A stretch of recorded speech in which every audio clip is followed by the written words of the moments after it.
Hello hello students. आज की important question की क्लास में आपका स्वागत है। देखते हैं आज की क्लास, स्टार्ट करते हैं हम।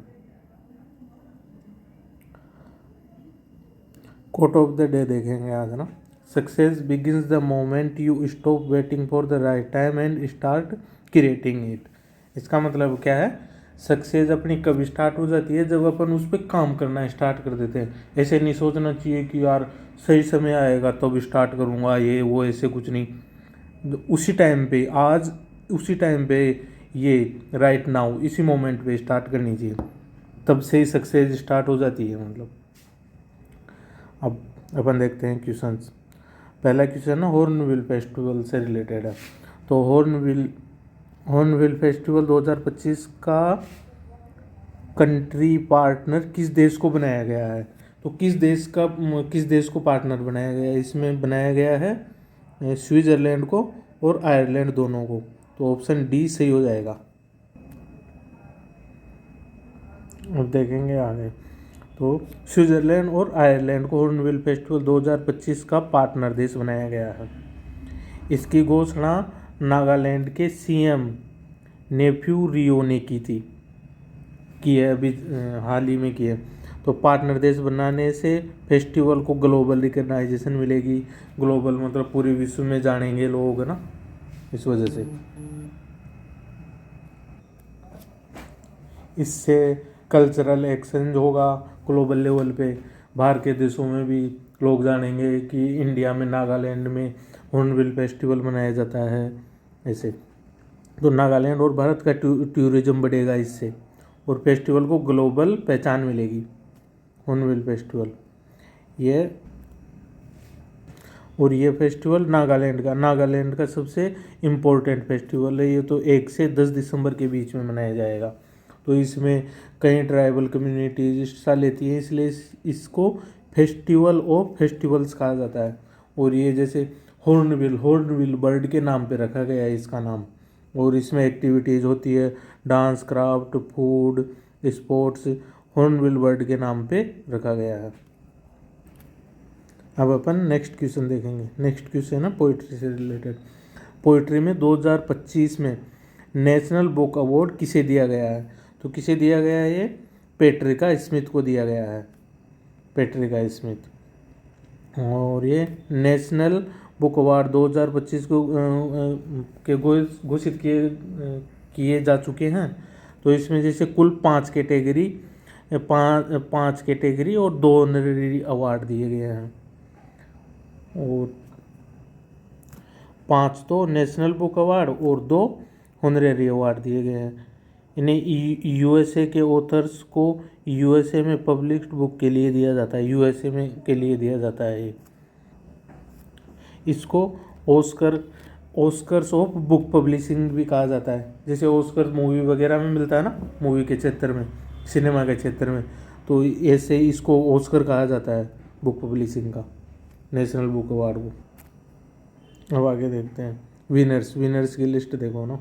तो फिक्शन कैटेगरी में रवि अलमदीन, और पोइट्री में पेट्रिका स्मिथ, और नॉन फिक्शन में ओमर अल अक्कद, और यंग पीपुल्स लिटरेचर में डेनियल नायरी, और ट्रांसलेटेड लिटरेचर में गैब्रिला कोबेजोन कैमेरा, इनको मिला है। अब आगे जानते हैं इसके बारे में, नेशनल बुक अवार्ड के बारे में जानते हैं। ये स्टार्ट हुआ 1936 में स्टार्ट हुआ, और इसको रीलॉन्च किया, मतलब दोबारा इसमें कुछ थोड़ा सही तरीके से लॉन्च किया इसको 1950 में। तो इसको कौन ऑर्गेनाइज करता है? National book foundation. और इसमें प्राइस कितनी मिलती है? $10,000। ठीक है, समझ में आया। अब नेक्स्ट क्वेश्चन देखेंगे अपन। नेक्स्ट क्वेश्चन देखेंगे 250 प्लस सी पोर्ट्स का नया सिक्योरिटी रेगुलेटर कौन है? तो ये किसको बनाया गया है? CISF को बनाया गया है। CISF को बनाया गया है अभी हाल ही में। आगे देखते हैं। CISF को रिकग्नाइज्ड सिक्योरिटी ऑर्गेनाइजेशन RSO घोषित किया गया है अभी। अब देश के सभी मेजर माइनर पोर्ट्स CISF के सिक्योरिटी फ्रेमवर्क में आएंगे। तो जो भी छोटे मोटे जो भी सी पोर्ट्स है ना, वो उनकी सिक्योरिटी कौन देखेगा? CISF देखेगा। अब आगे देखते हैं। पहले डीजी शिपिंग के तहत सिक्योरिटी फ्रेगमेंटेड थी, मतलब जैसे इनका कोई भी मतलब ऑफिशियल वो नहीं था सिक्योरिटी का इतना। और जैसे स्मगलिंग, इनफिल्ट्रेशन, सपोर्टेज बढ़ रहे थे, स्मगलिंग वगैरह ऐसे ही बढ़ रहे थे, इस वजह से CISF को दिया गया। अब CISF पहले से ही एयरपोर्ट, मेट्रो, न्यूक्लियर प्लांट्स की सिक्योरिटी संभालता है, इसलिए इस पे ट्रस्ट करके, मतलब CISF तो मैन है ना यार, तो इसलिए अब इसको भी जैसे सी पोर्ट को भी CISF ही सिक्योरिटी देगा। अब CISF के बारे में देख लेते हैं। हम देखते हैं CISF की स्थापना कब हुई? 1969 में। और इसको आर्म्ड फोर्स में आर्म्ड फोर्स कब बनाया? मतलब 1983 में बनाया गया। CISF एक्ट आया था उसमें। तो ये सिक्योरिटी देता है, जैसे industrial area, metro, airport, government building security, इनके लिए काम करता है। हाँ, अब नेक्स्ट क्वेश्चन देखेंगे। DAO को GI टैग मिला है। ये DAO क्या है? तो ये क्या है? ट्रेडिशनल हैंड फोर्ज्ड ब्लेड है, मतलब जैसे हाथ से बनाई हुई है ब्लेड टाइप कुछ काटने के लिए। तो इसका जैसे एक्सप्लेनेशन देखते हैं। अरुणाचल प्रदेश की ट्रेडिशनल ब्लेड DAO को GI टैग मिला है। यह एग्रीकल्चर, हंटिंग और डेली यूज के लिए काम आती है। यह अरुणाचल प्रदेश की ट्राइब्स के द्वारा हैंडमेड है, मतलब हाथ से बनाया गया है, उनकी वहाँ की अरुणाचल प्रदेश में जो ट्राइबल्स रहते हैं ना, उनके द्वारा। अब आगे देखते हैं इसके बारे में, इस ब्लेड के बारे में। तो ये ब्लेड तो स्टील की बनाई जाती है, और ये हैंडल इसका वुड या बैम्बू, मतलब लकड़ी या बांस से बनाया गया, और ग्रिप मतलब टी बार्क से बनाई जाती है। और ये ट्राइबल ब्लैक, इसमें जैसे ट्राइबल में जो लोहार रहते हैं ना, वो अपने हाथ से बनाते हैं ये। वो तो अरुणाचल प्रदेश में GI टैग किन किन प्रोडक्टों को मिला हुआ है। और जैसे कामठी राइस को ये एग्रीकल्चर के क्षेत्र में दिया गया है, और ये टांगसा, मोंगपा और निसी को टेक्सटाइल के क्षेत्र में दिया गया है, मतलब हैंडीक्राफ्ट के क्षेत्र में। और ये मिलेट्स हैं, कौन से? आग्नेट मिलेट्स, इनको ये भी एग्रीकल्चर में है। अब नेक्स्ट क्वेश्चन देखते हैं। नेक्स्ट क्वेश्चन है, पहला फ्लोटिंग आर्टिफिशियल आइलैंड कौन बना रहा है? तो पहला फ्लोटिंग आइलैंड कौन? इसका आंसर हो जाएगा D, चाइना के द्वारा बनाया जा रहा है ये। चाइना दुनिया का पहला फ्लोटिंग आर्टिफिशियल आइलैंड बना रहा है। इस पर 238 पीपल्स रहेंगे, 4 महीने तक रह सकते हैं मतलब। और ये ऐसा बनाया है कि इसको न्यूक्लियर ब्लास्ट में भी ये सरवाइव कर सकता है, ऐसा आइलैंड बनाया गया है। अब इस आइलैंड की स्पेशलिटी देखते हैं। तो इसका नाम है deep sea all weather resident floating research facility. और ये न्यूक्लियर रेजिस्टेंस है ही मेन, तो यही है इसकी फैसिलिटी कि अगर न्यूक्लियर ब्लास्ट भी हो गया ना तो भी सर्वाइव करेगा ये। और इसकी लेंथ है 138 मीटर और चौड़ाई है 85 मीटर, और इसका वेट है 78,000 टन। और ये कब स्टार्ट होगा, कब से फंक्शनल स्टार्ट होगा ये? 2018 में, मतलब 2028 में स्टार्ट हो जाए। अब नेक्स्ट क्वेश्चन देखते हैं। नेक्स्ट क्वेश्चन है 6th, state of the world children 2025 कौन जारी करता है? किसने जारी किया है? यूनिसेफ ने जारी किया है। इसमें जैसे चिल्ड्रंस की हेल्थ सब पैरामीटर को लेके एनालिसिस किया जाता है इसके अंदर, तो यूनिसेफ आ जाएगा answer. State of world children UNICEF की एनुअल इंटरनेशनल रिपोर्ट है। इसमें 130 देशों से ज़्यादा देशों से डेटा लिया गया है इसमें। अब ये रिपोर्ट के मेन पॉइंट हैं। इस रिपोर्ट में सामने आया कि 19% चिल्ड्रन है ना एक्सट्रीम पॉवर्टी में सरवाइव कर रहे हैं, मतलब उनका एक्सपेंडिचर क्या है $3 पर डे के हिसाब से भी कम है, मतलब तो ये एक्सट्रीम पॉवर्टी में जी रहे हैं 19% बच्चे। और इंडिया 206 मिलियन बच्चे, मतलब 206 मिलियन बच्चे हैं, उनकी हेल्थ एजुकेशन सब मतलब सही नहीं चल रही है। इंडिया में 206 मिलियन बच्चे हैं, देख लो। सबसे बड़ी दिक्कत है सैनिटेशन की, मतलब साफ सफाई गंदगी कुछ भी ये है। आगे देखते हैं यूनिसेफ के बारे में देखते हैं। ये कब स्टार्ट किया गया? ये 1946 में स्टार्ट किया। हेडक्वार्टर कहाँ है? न्यूयॉर्क में है। एग्जीक्यूटिव डायरेक्टर कौन है अभी? कैथरीन एम रसेल, ये याद रखना। अब नेक्स्ट क्वेश्चन देखेंगे 7वां। नेक्स्ट क्वेश्चन है कोलंबो सिक्योरिटी कॉन्क्लेव की 7th NSA मीटिंग कहाँ आयोजित की गई है, मतलब कहाँ आयोजित हुई? नई दिल्ली में। नई दिल्ली में। अब आगे देखते हैं। नई दिल्ली में ना मीटिंग होस्ट है इंडिया के NSA अजीत डोभाल जी, ये मतलब होस्ट कर रहे हैं मीटिंग को। इसमें सेशल्स देश को नया मेंबर बनाया गया है इसमें, कोलंबो सिक्योरिटी कॉन्क्लेव का, CSC। ये रीजनल सिक्योरिटी ग्रुप, और इसके मेंबर्स हैं इंडिया, बांग्लादेश, श्रीलंका, मालदीव, मॉरिशस और सेशल्स। फोकस किस किस चीज़ पे, ये किस चीज़ पे फोकस करता है? ये मैरीटाइम सिक्योरिटी, मतलब समुद्री सिक्योरिटी, टेररिज्म, साइबर सिक्योरिटी और ट्रैफिकिंग, इनका मतलब इनकी निगरानी करता है।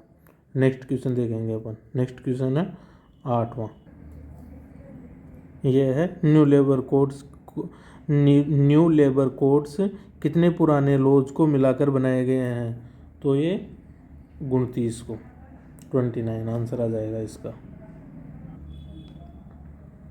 आगे देखते हैं ये 4 नए लेबर कोड कब से लागू किए गए? 21 नवंबर 2025 से लागू हुए हैं। अब पहले से भारत में 29 लेबर लॉज थे जो कॉम्प्लेक्स थे बहुत, मतलब कठिन थे लागू होने में, बहुत प्रोसेस करना पड़ता था। तो ऐसे थे, क्या रिकमेंडेशन है? Second national commission on labour 1999। अब वो 4 कोड कौन कौन से हैं? कोड ऑफ वेजेज, ये कब का है? 2019 का। और इंडस्ट्रियल रिलेशन कोड, ये 2020 का। और ये तीसरा लोगों ने सोशल सिक्योरिटी लॉ, ये भी 2020 का है। और occupation safety and health code, ये भी 2020 का। तो ये चारों हैं। अब आगे देखते हैं की चेंजेस, जो मेन चेंज क्या हुआ इसमें। गिग वर्कर्स को सोशल सिक्योरिटी मिलेगी। गिग वर्कर्स मतलब जो ऐसे नॉर्मल रेगुलर वर्कर नहीं रहता, ऐसे पार्ट टाइम या कैसे मतलब नॉर्मली ऐसे ज़िंदगी गुजारते हैं डेली वेजेस के थ्रू, तो उनको सिक्योरिटी, सोशल सिक्योरिटी दी जाएगी।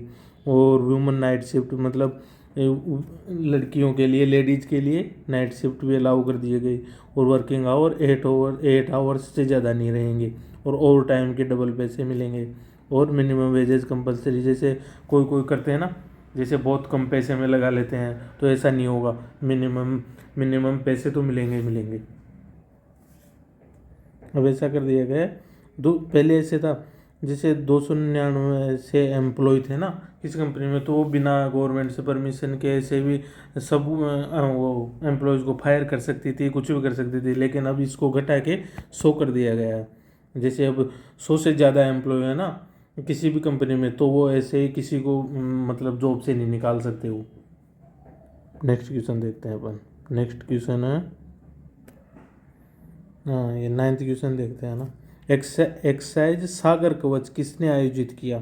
तो ये किसने आयोजित की? इंडियन कोस्ट गार्ड, ICG ने आयोजित की है ये इंडियन कोस्ट गार्ड। ये 19 से 20 नवंबर के बीच महाराष्ट्र गोवा के कोस्ट पर होगा, मतलब महाराष्ट्र से गोवा के समुद्री किनारे पर होगा। इसका टारगेट है, इस एक्सरसाइज का टारगेट है कोस्टल सिक्योरिटी को मजबूत करना। और इसमें 6000 से ज़्यादा एम्प्लॉयज़ लोगों ने, मतलब 6000 से लोगों ने काम किया मतलब इसमें। और ये एक साल में 2 बार होंगे मतलब ये ICG, इंडियन कोस्टल गार्ड। तो इसके बारे में देखते हैं अपन। ये कब बनाया गया? 18 अगस्त 1978 में। हेड क्वार्टर कब है, कहाँ है? ये न्यू दिल्ली में है इसका हेड क्वार्टर। और ICG का DG कौन है, डायरेक्टर जनरल कौन है? परमेश शिवामणि है। और अब नेक्स्ट क्वेश्चन देखते हैं। नेक्स्ट क्वेश्चन है, हम और ये विश्व पुस्तक किसने लिखी? ये बुक लिखी गई है मनमोहन वैद्य जी द्वारा लिखी गई है ये बुक। तो इसके बारे में देखते हैं, मनमोहन वैद्य जी।